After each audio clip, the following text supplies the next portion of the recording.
Hi everybody, my name's Laura and welcome back to my channel, and welcome to Cobweb's Tale, which I'm sure will be mostly featuring in this channel, Cobweb the cat, in this video, as all videos are. There he is. So, welcome to this next video in my channel, another one I've been meaning to do for years, and one that is about the goddess Medusa. And this is, I've been mentioning this for a few years, and this is re-inspired by a blog that I wrote in 2013, and has been reminded to me yesterday about the misinterpretation and the misunderstood energy of Medusa. And I really wanted to put the stuff from the blog into a video format, but I'll put the link to the blog below because I'm really bad at remembering facts and names and dates and things, and some of it's written down in the blog. So just a precursor that this is not a this is preliminary research into Medusa, so there's probably experts out there that may know far more, and I'd be really interested in hearing your opinions and knowledge about Medusa, because I really do intend on researching her origins further. So why did I start looking at Medusa? I can't quite remember. She came to me in a journey, again it must have been 2013, and she came to me in a journey not as something terrifying, but as a goddess of the earth, of the waters, of the primal life force. She seemed very much of the rocks, of the space and the land around her, and she seemed to be initiatory goddess of, if I say love, that sounds really sappy, but love in its strongest powerful form. So this journey where I met her and where she came to me was very powerful, and I thought, right, let me do a bit of research about Medusa, and I wanted to paint her as well, as I'll have a look a bit more in a second. And I was also brought up on, seeing movies, I think brought up in the 80s and 90s, seeing movies of these Greek myths, and Medusa being this awful monster, the most feared, ugly, terrifying woman who of nightmares that would turn you to stone, and was something to be feared and was always known as hideous. And what I saw in my journey was definitely not that. So I went on a bit of a research, and unsurprisingly, like many goddesses that are given a bad rap these days, she has a very, very interesting and powerful history, one that goes back a long, long way. And it goes back into Africa and spreads throughout the whole of the world, really, well, throughout Europe and Africa as well. So I'll start off with the painting of Medusa. This is the painting this is the original painting, so it's framed so the light will reflect off the glass. But I'll put a picture of the print, a copy of this, trying to get the right angle, in the video somewhere. So as you can see, she's not hideous, she's a beautiful, I find her exceptionally beautiful, and yeah, a beautiful, colourful, powerful, intense goddess of snakes. And yes, she is of African origin. So first of all, there are many prehistoric Neolithic snake goddesses. Bird goddesses and snake goddesses were some of the earliest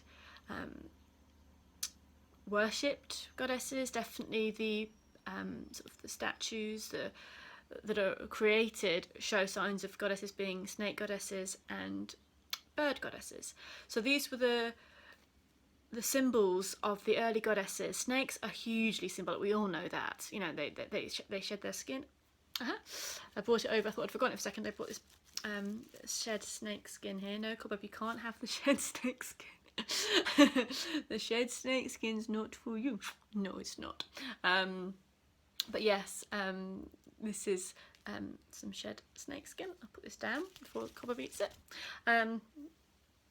They are symbols of transformation, of wisdom, of magic, of energy, of rebirth.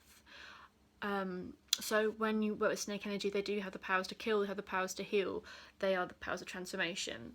So this was obviously seen, and they are ancient, they're so ancient in their energy, and they're exceptionally healing. I talk about in my blog that my first experience with snakes was at a kind of a Kundalini yoga snake experience at Three Wishes Fairy Festival in 2010 with the lovely Kwali, and we did some yoga and breathing, and then she put the snakes on us, and of course people were there from different backgrounds. Like someone had absolute phobia of snakes, and some were just generally a little bit on edge. Some were excited. I was generally never had been close to a snake before. Was excited, but a little bit like, oh, how's this going to feel like? The snakes wrapped themselves around me, and they were just so warm and lovely. And they're not what I thought they would be. You know, you think that snakes would be slimy, don't you, and wet and cold, and actually this kind of warmth and slow energy was just so calming and really gorgeous. And I had an experience where actually having the snake around my neck healed a bit of RSI that I'd had for a while anyway, but that's all in the blog. So yeah, my experience of snakes has always been really, really positive, from the ones people's pets that I've connected with. But yeah, so snakes are often misunderstood as well as Medusa. So we have this ancient energy of a snake. So, or birds as well, because birds obviously, bird goddesses will be from the heavens, from the sky, and the snake is an ancient transformative energy of the earth, of the caves, of underwater, because snakes can go there. So a lot of the goddesses, ancient gods and goddesses, had maybe a winged serpent as an animal, as a totem animal, because that would represent all the elements and all the areas of life.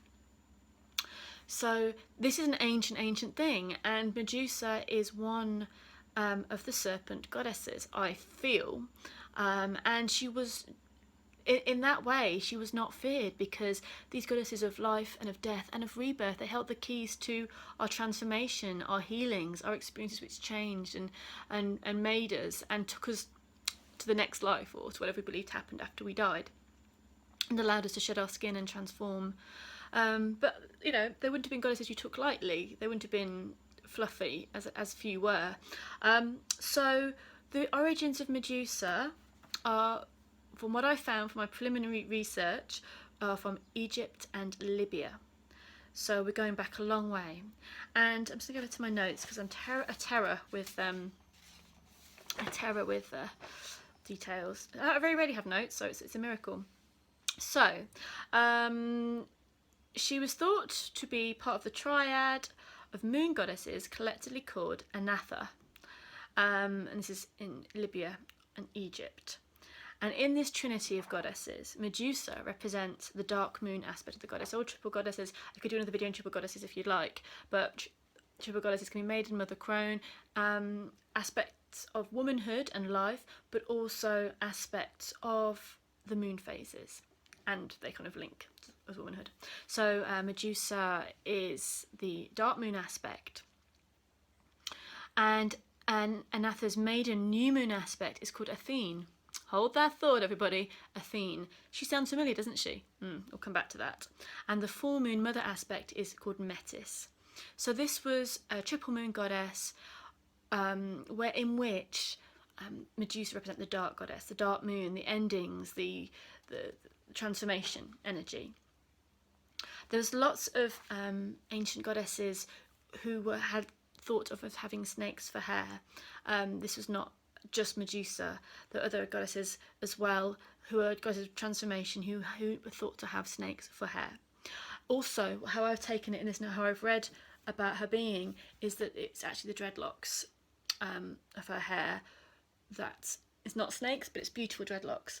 And Medusa, before she was transformed by Athena, hold that thought, into a monstrous gorgon, was meant to be one of the most beautiful women, beautiful maidens, and her hair was her crowning glory. So that's why I wanted to make beautiful dreadlocks for her hair. But her hair was her crowning glory. So interestingly that they've twisted this, that the hair turns into snakes and becomes something that is monstrous for her. So we can go back to the ancient African roots, and until things changed, the new, more patriarchal world order came about, actually The Greeks did revere her as well. There is a painting, the Europeans revered, ancient Europeans revered Medusa as well. There are depictions of her as a gentler, blonde fertility goddess. She was seen in calm pastures, surrounded by nature, with a belt of snakes, or snakes crawling on her limbs. And I have seen a painting, I'll try and find it and link it, of this blonde, gentler fertility goddess, such as Medusa. So this is the key, isn't it? She's a goddess of life, of death, of rebirth, of fertility, of rising energy, and of sexual feminine energy as well. A very strong goddess of sexual feminine energy. But apparently when things shifted and the New World Order was what it was, there was no room for that kind of goddess, and therefore she was transformed into a monster, into a Gorgon monster. So I always questioned these, I always do, when you're told that a woman or a goddess is bad and evil in history and in myth, I kind of go, let me have a think here about this. And sometimes maybe just it is, but often there's a story behind it which is really powerful and really worth digging. So we have Medusa, the ancient African and European, she went to Europe, powerful goddess of transformation, of fertility, of life, and of sexuality, most likely. And in the Greek myths, she was known as a beautiful maiden, and many men and warriors were so jealous of her beauty, like of each other, they wanted to claim her. Women were jealous of her, apparently, and men wanted to have her. So she had a fair share of suitors going on. And yes, in the poem by Perseus, or the Perseus' view on this in the story, Medusa was once an exceedingly beautiful maiden whose hand in marriage was jealously sought by an army of suitors. According to someone who told me he'd seen it, her marvellous hair was her crowning glory. So the story now goes that Poseidon, the sea god, defiled this glorious creature inside the shrine of Athena. Hold that thought. The daughter of Zeus screened her virginal eyes, I don't even say the word virginal eyes, with her aegis in horror, and punished the sin. She punished Medusa, not Poseidon. Just having that thought. By transforming the Gorgon's beautiful hair into horrible snakes. So, we are hit by the world of awful morals, yes? The world of what now? So, okay, Poseidon decided, well, I'm having a bit of Medusa, and raped her in the temple, I think it's in the forecourt of the temple of Athena. So Medusa's been raped, and instead of anyone telling off Poseidon, or kind of looking at this fairly, it's Medusa's fault, and therefore she is transformed into a monster because of the sacrilege of it happening in her temple. And as I've said, hold the thought many times, Athena is an aspect of Medusa. So we have some serious fracturing of the self here. We have, we really do. It's like, they're the same. Well, often triple goddesses can be seen as aspects of the same or sisters. But either way, there's some issues here that they are intrinsically linked, and one side is turning against the other side. So Athena came from, her story is, she appeared from Zeus's head, so she was not of a woman, she appeared from Zeus's head. And I would like to research more into Athena and look more into Athena as well, because she's an amazing goddess to look at, and she's very logical and warrior-like and clever. And but she doesn't come from a woman in the Greek myth, but obviously she came from deeper origins than that. And this kind of more logical aspect of the goddess destroys, transforms the older or the more shadowy aspect of the goddess. It's an interesting way of looking at things, apart from being morally hideous. And also, Poseidon, I'm sure, was a decent chap. These myths were written by people, to tell a certain story. But also, Medusa's primordial parents are sea gods and goddesses. So I'm just wondering, what does Poseidon have to prove here? So Medusa comes from the ocean anyway. Her parents are sea gods and goddesses, older than Poseidon. Though I'm a big fan of Poseidon, so I'm not slagging him off in the slightest. I think he's great. The story is an interesting delve into what's the psyche of people. So in a way, the rape did happen not only in that way, but also that her power was stripped from her, her beauty was stripped from her, her worship was stripped from her, and she was transformed into something other. So there's so much going on in this. I mean, I don't know what's going on. I'm just throwing some ideas out of what could be happening. That there was no room in the New World Order for powerful sexual goddesses of transformation.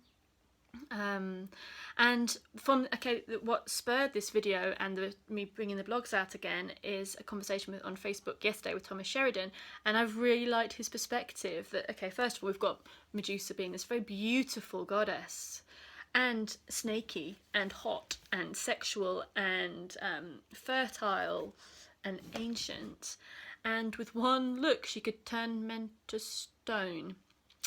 Yeah, the point being that could be an erection. That could be that she's absolutely beautiful and she makes men literally hard, which I like that, because that feels like it comes from the right place, that there's a twisting of her power, of absolute sexuality, and making it into something monstrous.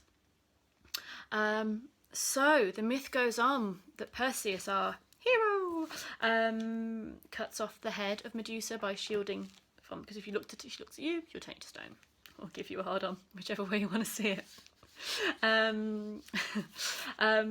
But he wasn't. He was immune to this, and he chopped her head off. So chopping the head off is disempowering. It's taking the body, the physical aspects in this story, the power of the body and the soul and the energy and the head, and separating it off. Now the head is still working, as in it is still doing its job. It's still turning people to stone.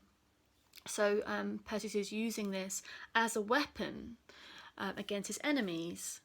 And there's more stories all over of heads working and talking after death. So with Bran, Blessed, the Blessed Raven in Welsh mythology, he's the oracular head, and he continues to talk and prophesy after he's had his head chopped off. And the same thing kind of with Medusa. She still works, though her power has been used by Perseus now. So do we have here the vibe of the masculine or patriarchy or whatever,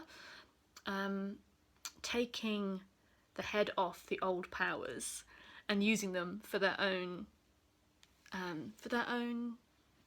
gain, really, and taking the power away from the goddesses of the past or from the ancient powers and maybe also using female sexuality and twisting it into something bad, because we all know that's happened for many years and we're coming out the other end of it.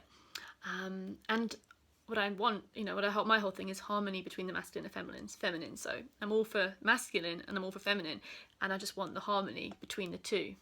And we're just addressing the balance here, that actually an unbalance either way isn't good for anyone. But yes, so this is very interesting, the symbolism that's used, and when we look at where Medusa has come from a powerful, transformative goddess of magic and sexuality, maybe, transformation, the moon, the darker aspect of the moon, this, the shadow, the deepest self. And this has all been beheaded and twisted and made into a monster, just like the crones of our fairy tales in Europe, the wise woman who would be the